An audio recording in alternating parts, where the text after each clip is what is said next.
Bonjour. Le 28 mai 1720, un navire, le Grand Saint-Antoine, entre dans Marseille en provenance d'Égypte et dans sa cargaison une passagère porteuse de mort, la peste. En quelques semaines, ce fléau va ravager la ville. Très vite, une centaine de personnes meurent chaque jour. C'est le plein été et pourtant la population allume des feux pour purifier l'air.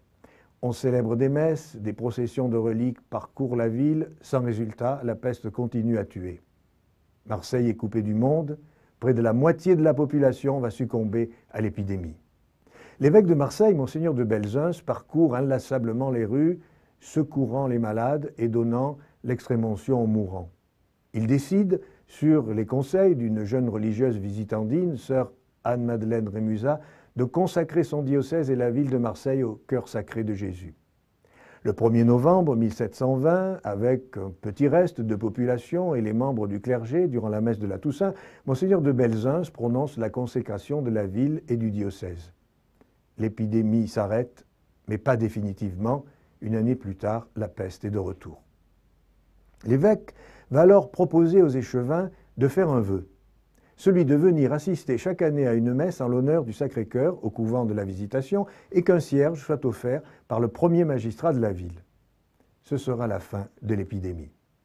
Cette tradition se perpétue d'année en année depuis 1722. La Chambre de commerce a pris le relais et cette année encore, cette célébration aura lieu le 7 juin en présence du maire et des corps constitués. Aujourd'hui, nous ne craignons plus la peste, mais des virus sévissent à travers le monde et terrorisent les populations comme la peste terrorisa les habitants de Marseille.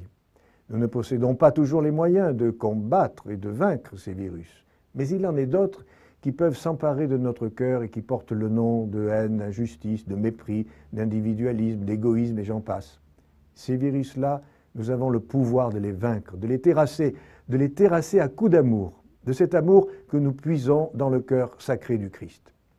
Puisqu'aujourd'hui je vous parle de Marseille, capitale européenne de la culture pour cette année 2013, je vous laisse sur une citation du grand Marcel Pagnol qui disait avoir pris un jour son père en flagrant délit d'humanité. Laissons-nous nous aussi prendre un flagrant délit d'humanité, mais pas seulement pour un jour. À bientôt.